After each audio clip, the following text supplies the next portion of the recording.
Why is there this emerging trend of treating one culture's spiritual heritage with more weight than another? Because the council couldn't care less about the destruction of colonial heritage, which is littered through rural bush areas. And indeed, we've got governments cheering on Black Lives Matter as they tear down monuments.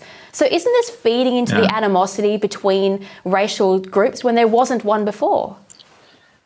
Absolutely. It's like we said in our article, it's creating another apartheid. It's setting up Aboriginal heritage over everything else. But personally, I think it's again, I believe this is a ploy. It's a smokescreen in effect. It's a method, like Lenin said. Lenin said that communism couldn't come in if it wasn't for democracy. They have to have this democratic socialism. Well, this is the same sort of thing, but now they call it stakeholder capitalism.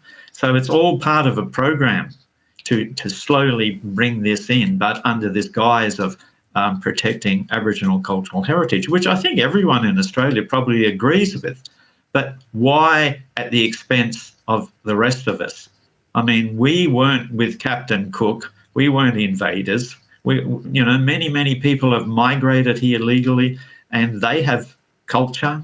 As you mentioned too, the early pioneers had a massive, there's a massive culture there, because I was just talking to my mother the other day about, she was born in 1932, and we were talking about how the early pioneers, they cut out farmland out of the forests, and they lived in absolute incredible deprivation, lived in tents, cold and heat and flies everywhere, and they created the Australia that we have today. But none of that seems to be part of the picture. No, the current generation have no idea what oppression actually looks like or how hard it was to build this country.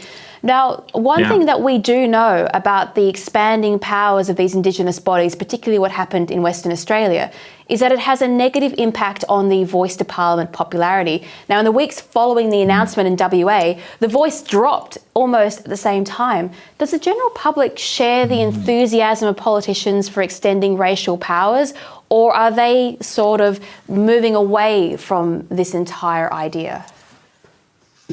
From my assessment, the people I've been talking to over this act, these are largely farmers, country people, and they see it as put it like this, maybe the Voice on light, the light version. It's like a sample of what could be far worse if that Voice gets passed in the referendum.